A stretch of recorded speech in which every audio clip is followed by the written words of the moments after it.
বহুকাঙ্ক্ষিত ত্রয়োদশ জাতীয় সংসদের প্রথম অধিবেশন শুরু হয়েছে। বেলা 11টায় এই অধিবেশন শুরু হয়।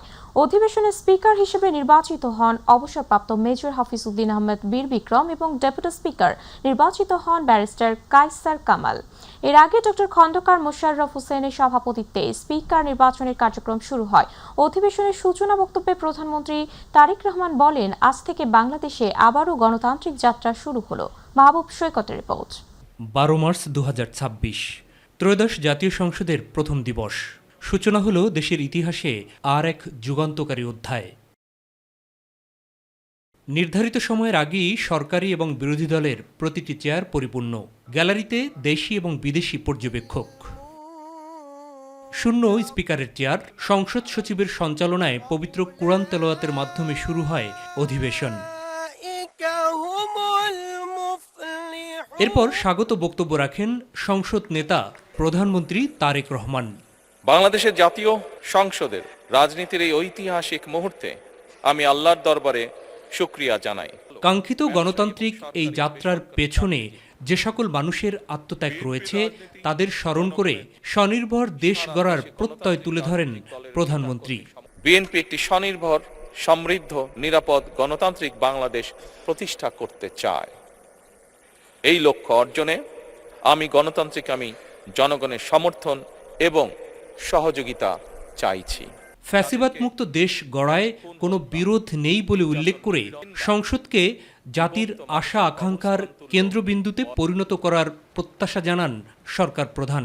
সার্বভৌম, নিরাপদ, স্বনির্ভর বাংলাদেশ প্রতিষ্ঠায় আমাদের মধ্যে কোনো বিরোধ থাকতে পারে না, বিরোধ নেই। জাতীয় সংসদকে জাতীয় কর্মকাণ্ডের কেন্দ্রবিন্দু না করে বিতাড়িত ফ্যাসিস্ট সরকার জাতীয় সংসদকে অকার্যকর করে ফেলেছিল। আমরা এই মহান জাতীয় সংসদকে সকল যুক্তি, তর্ক আর জাতীয় সমস্যা সমাধানের কেন্দ্রবিন্দুতে পরিণত করতে চাই। পরে প্রধানমন্ত্রী স্পিকার এবং ডেপুটি স্পিকারের অনুপস্থিতিতে সংসদের সভাপতিত্ব করার জন্য প্রবীণ রাজনীতিবিদ 5 বারের সংসদ সদস্য ডক্টর খন্দকার মোশাররফ হোসেনের নাম প্রস্তাব করেন। আজ আমি প্রবীণ রাজনীতিবিদ এবং 5 বারের মতন নির্বাচিত জাতীয় সংসদ সদস্য জনাব ডক্টর খন্দকার মোশাররফ হোসেনের নাম প্রস্তাব করছি। সরকারি দল বিএনপির পক্ষ থেকে প্রস্তাবকে সমর্থন করেন স্থানীয় সরকার ও পল্লী উন্নয়ন মন্ত্রী, বিএনপি মহাসচিব মির্জা ফখরুল ইসলাম আলমগীর। আমাদের প্রধানমন্ত্রী যে প্রস্তাব করেছেন ডক্টর খন্দকার মোশাররফ হোসেনের নাম, আমি আমাদের দলের পক্ষ থেকে এটাকে পূর্ণ সমর্থন জানাচ্ছি। খানিক বাদেই বিরোধী দলীয় নেতা ডক্টর শফিকুর রহমানের সম্মতিতে প্রস্তাবকে সমর্থন করেন উপনেতা ডাক্তার সৈয়দ আব্দুল্লাহ মোহাম্মদ তাহের। আমি মনে করি দেশের সকল মানুষের ওনার প্রতি আস্থা এবং শ্রদ্ধা আছে। মাননীয় প্রধানমন্ত্রীর এই প্রস্তাবকে আমরা বিরোধী দলের পক্ষ থেকে পূর্ণ সমর্থন জানাচ্ছি। তবে এটা আরও খুব ভালো হতো যদি মাননীয় প্রধানমন্ত্রী বা তার প্রতিনিধি এই বিষয়ে বিরোধী দলের সাথে একটু আলোচনা করতেন। আমরা অবশ্যই তখনও এটাকে গ্রহণ করতাম অত্যন্ত আনন্দের চিত্তে। সংসদের কার্যপ্রণালীর ধারাবাহিকতায় এরপর ডক্টর খন্দকার মোশাররফ হোসেনের সভাপতিত্বে শুরু হয় পরবর্তী কার্যক্রম। মাননীয় সভাপতি,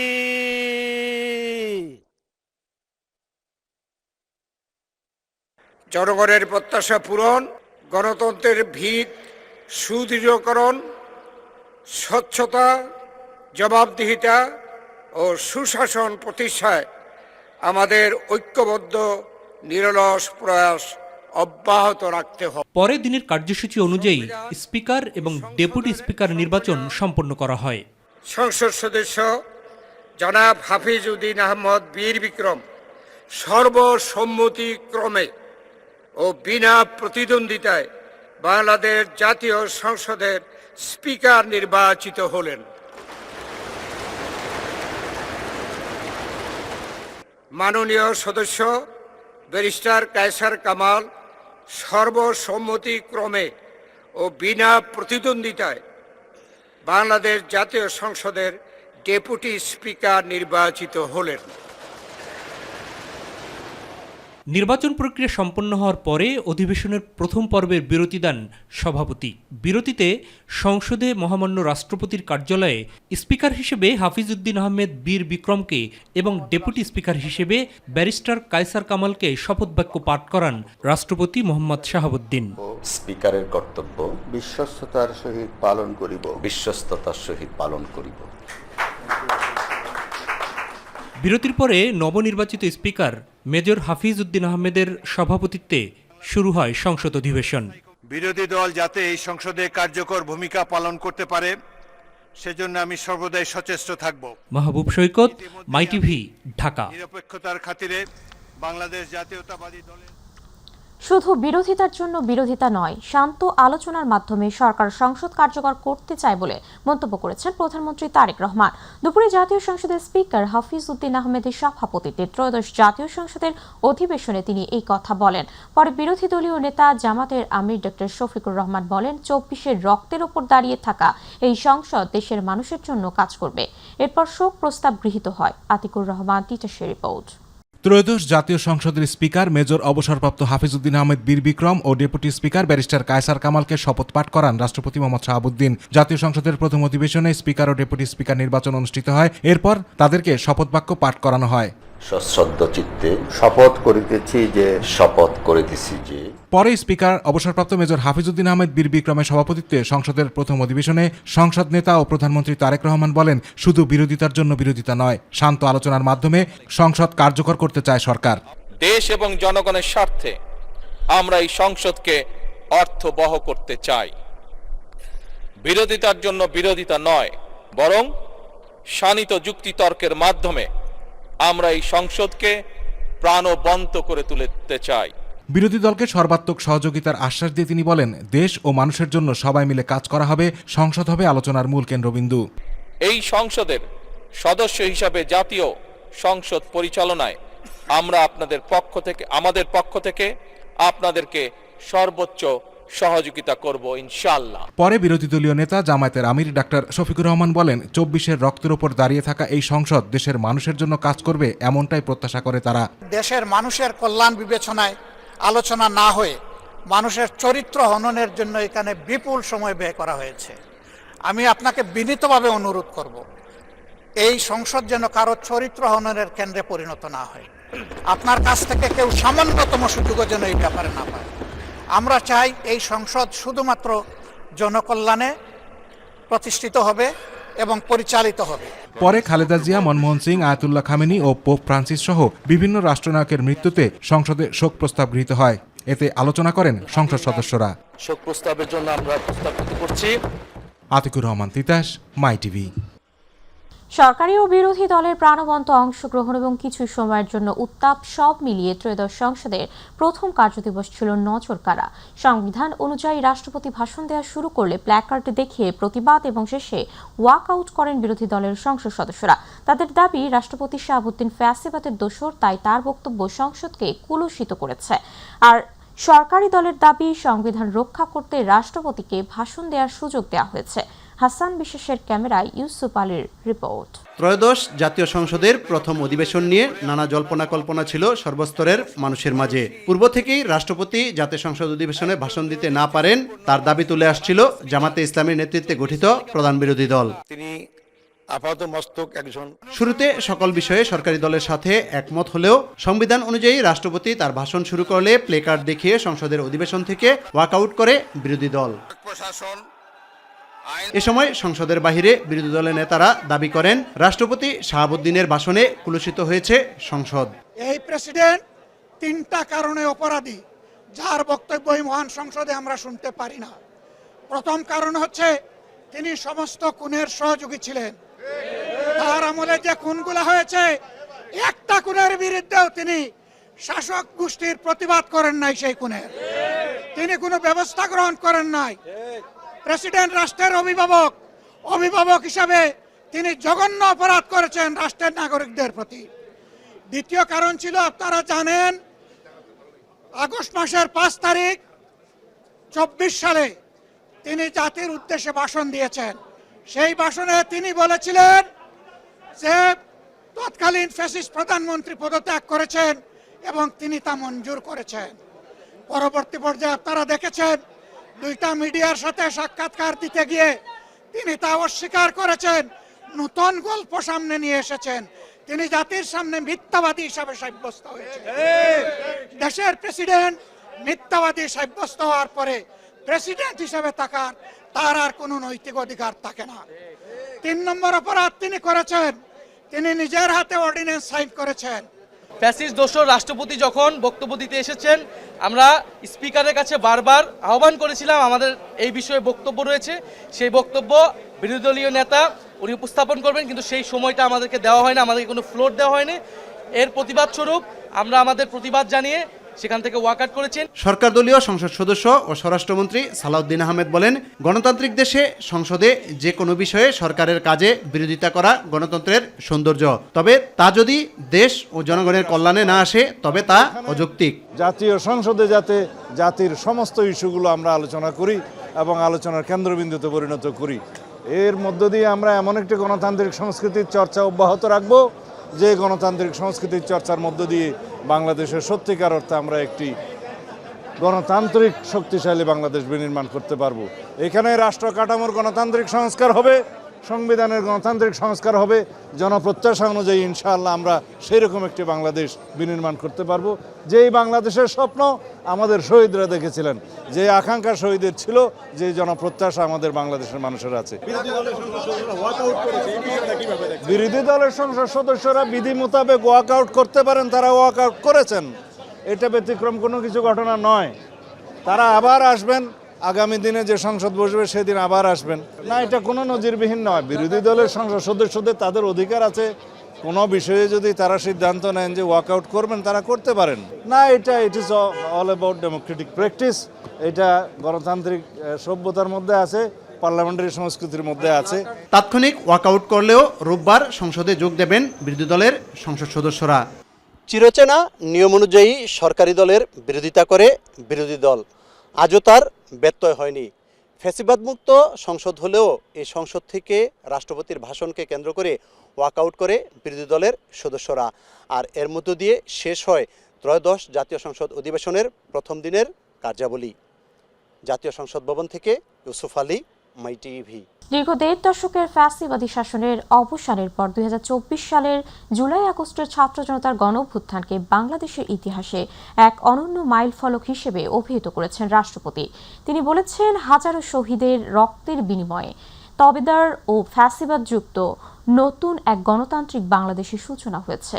বৃহস্পতিবার ত্রয়োদশ জাতীয় সংসদ অধিবেশনে দেওয়া ভাষণে রাষ্ট্রপতি এসব কথা বলেন। তার ভাষণের শুরুতে সংসদে উত্তাপ ছড়িয়ে ওয়াকআউট করে বিরোধী দল। মাহবুব সৈকতের রিপোর্ট।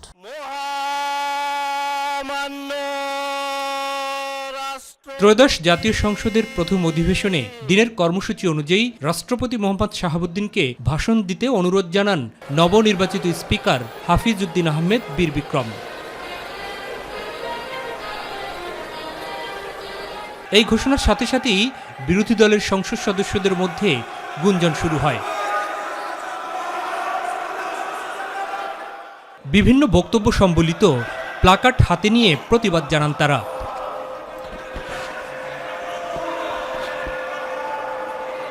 এরপর রাষ্ট্রপতি ভাষণ দেওয়া শুরু করলে তা প্রত্যাখ্যান করে ওয়াকআউট করেন বিরোধী দলের সংসদ সদস্যরা। আমন্ত্রিত অতিথিবৃন্দ,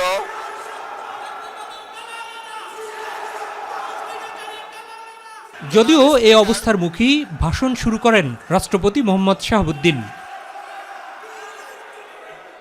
বক্তব্যে প্রধানমন্ত্রী তারেক রহমান এবং তার নেতৃত্বে গঠিত নতুন সরকারকে অভিনন্দন জানান তিনি। দীর্ঘ 1.5 দশকের ফ্যাসিবাদী শাসনের অবসানের পর একটি শান্তিপূর্ণ, অবাধ, সুষ্ঠু ও নিরপেক্ষ নির্বাচনের মাধ্যমে নির্বাচিত প্রতিনিধিদের নিয়ে এই মহান জাতীয় সংসদের যাত্রা শুরু হয়েছে।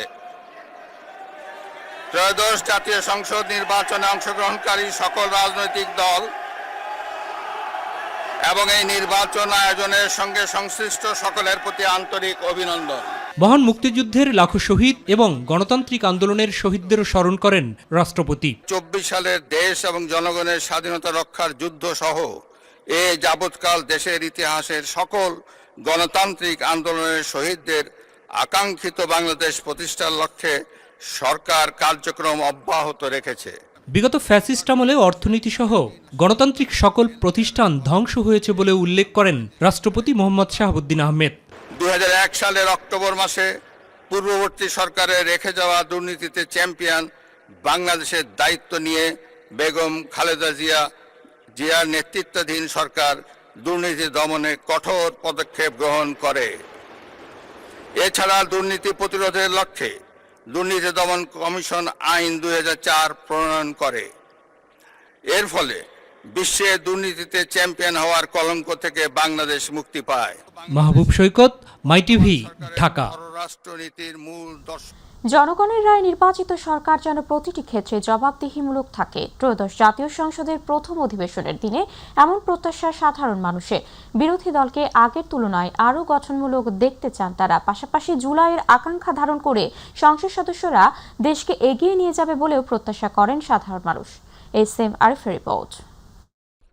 শুরু হয়েছে কাঙ্ক্ষিত ত্রয়োদশ জাতীয় সংসদের প্রথম অধিবেশন। নতুন সংসদ ঘিরে জনমনে রয়েছে নানা প্রত্যাশা, রয়েছে নানা দাবিও। সরকার যেরকম জনগণের রায় ক্ষমতা এসেছে, তাই সরকার যেন জনগণের কাছে আবার জবাবদিহিমূলক সরকার থাকেন। মহামারী আকার ধারণ করেছে ঋণ খেলাপিরা, ধর্ষক আর দুর্নীতি। এই তিন শ্রেণীর প্রজাতিকে যেন 3 প্রজন্মের শাস্তি বিধান একটা আইন চালু করে। দেশ যেন সুন্দরভাবে পরিচালিত হয়, পূর্বে সরকারের মতো যেন ওইভাবে যেন পরিচালনা হয়। যে আমরা সবাই সবার পাশে এসে দাঁড়াবো, যার বিপদ দেখবো তার বিপদে গিয়েই দাঁড়াবো। সরকারকে জবাবদিহি রাখতে বিরোধী দলকে গঠনমূলক দেখতে চায় সাধারণ মানুষ। পাশাপাশি জুলাই সনদের ভিত্তিতে দেশ পরিচালনার দাবিও করেন তারা। অবশ্যই একে অপরের প্রতি আন্তরিকতা থাকতে হবে, গঠনমূলক সমালোচনা থাকবে। এদেশের মানুষ হিসেবে কেউ যেন কারো উপর যেন কর্তৃত্ব না খাটায়। জুলাই সনদের মাধ্যমে এই দেশটা পরিচালনা হোক, এটাই আমাদের চাওয়া। এখানে গণভোটের মাধ্যমে হ্যাঁ ভোটকে আমরা জয় করেছিলাম, সো হ্যাঁ ভোটটাকেই জয় করতে হবেই। নতুন সংসদকে ঘিরে প্রত্যাশায় রয়েছেন নারীরাও। ধর্ষণ, শিশু হত্যা ও নির্যাতনের বিরুদ্ধে কঠোর হওয়ার আহ্বান তাদের। নারীকে শুধু নারী হিসেবে দেখে বা নারীকে যেন ভোগ্যপণ্য হিসেবে এরকম যেন দেখা না হয়। আশা করছি আজকের প্রথমেই অধিবেশন সংসদের, সেখান থেকে আলোচনা শুরু হবে নারী এবং শিশুর পক্ষে। জনগণের নিরাপত্তা, বিচার ও আইনের শাসন প্রতিষ্ঠার মাধ্যমে এই সংসদ কল্যাণমুখী হবে বলে প্রত্যাশা করেন সাধারণ মানুষ। এসএম আরিফ, মাই টিভি, ঢাকা। বাগেরহাটের রামপালে বাস ও মাইক্রোবাসের মুখোমুখি সংঘর্ষে বরকুনি সহ অন্তত 13 জন নিহত হয়েছেন। আজ বৃহস্পতিবার বিকেল 4টার দিকে উপজেলার বেলাই ব্রিজ এলাকায় খুলনা মোংলা মহাসড়কে এই দুর্ঘটনা ঘটে। নিহত ব্যক্তিদের মধ্যে 4 জনের মরদেহ রামপাল উপজেলা স্বাস্থ্য কমপ্লেক্সে এবং 9 জনের মরদেহ খুলনা মেডিকেল কলেজ হাসপাতালে রয়েছে। খুলনার কয়রা উপজেলার নাকশায় কোনে বাড়িতে একটি বিয়ের অনুষ্ঠান থেকে বরের বাড়ি মোংলার শেলাবুনিয়ায় উদ্দেশ্যে রওনা হয় বরযাত্রীদের মাইক্রোবাসটি। রামপালের কাছাকাছি দুর্ঘটনা ঘটে। এতে কনের মার্জিয়া, তার বোন লামিয়া ও নানি মারা গেছে। এছাড়া বরের বাবা মোংলা পৌরসভার 8 নং ওয়ার্ড বিএনপির সভাপতি আব্দুর রাজ্জাক ও বর সাব্বির সহ মারা গেছেন 8 জন। দুর্ঘটনায় প্রাণ হারিয়েছেন মাইক্রোবাসের চালকও। প্রত্যক্ষদর্শীরা জানিয়েছে, মোংলা থেকে ছেড়ে আসা নৌবাহিনীর একটি বাস বেলাই ব্রিজ এলাকায় পৌঁছলে বিপরীত দিক থেকে আসা মোংলাগামী মাইক্রোবাসটির সঙ্গে মুখোমুখি সংঘর্ষ হয়। এতে উভয় গাড়ির সামনের অংশ দুমড়ে মুচড়ে যায়। ঘটনাস্থলে কয়েকজন নিহত হন। পরে আহতদের উদ্ধার করে রামপাল স্বাস্থ্য কমপ্লেক্স ও খুলনা মেডিকেল কলেজ হাসপাতালে নেওয়া হয়। ওনারা ওই জায়গা থেকে বিয়ে করে আসতেছিল, ওই অবস্থায় গাড়ি অ্যাক্সিডেন্ট মারা গেছে, 11 জন মারা গেছে।